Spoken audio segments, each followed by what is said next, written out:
ختم ہو گیا، لیکن ہمارے اس سیگمنٹ کے اندر کچھ ایسے افراد بھی موجود ہیں جنہوں نے آپ نے اپنی عبادت کر لی، یہ ہماری عبادتوں کو ذرا تھوڑا سیدھا اور درستگی کی جانب رکھنے میں ہماری رہنمائی کر رہے ہیں۔ ڈاکٹر خالد سعید صاحب بہت شکریہ آپ کا، ویلکم۔ آج ہم نے آپ کے لیے بھی بڑا چن کے ٹاپک رکھا ہے، ٹھیک ہے؟ یہ وہ ہے جو اب ہمارے ذہنوں میں یہ سوالات آ رہے ہیں، اور میرا خیال ہے کہ آنے چاہیے یہ سوال۔ عام طور پہ ان سوالوں پہ یا اللہ توبہ نہیں ایسی بات نہیں کرنی، یعنی وہ سننا، تو ہمیں ان سوالوں کے جواب چاہیے، کیونکہ ہمارا حق کا دین ہے، تو دین حق پر بات کیوں نہ کریں؟ بڑی صحیح بات کیا۔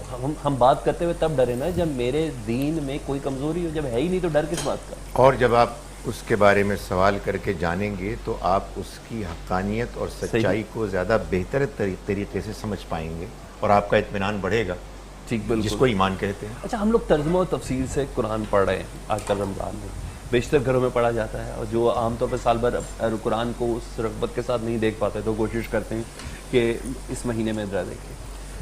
میں بھی پڑھ رہا ہوں، تو مجھے ایسا لگتا ہے کہ قرآن پاک کی ترتیب کچھ سمجھ سے آ رہی ہے، یعنی ایک آیت مکی ہے تو دوسری مدنی ہے، تو اتنی دیر بعد گیپ تھا، یہ اس کی ترتیب کا بیسیکلی یہ عقدہ کیا ہے، یہ بتائیے۔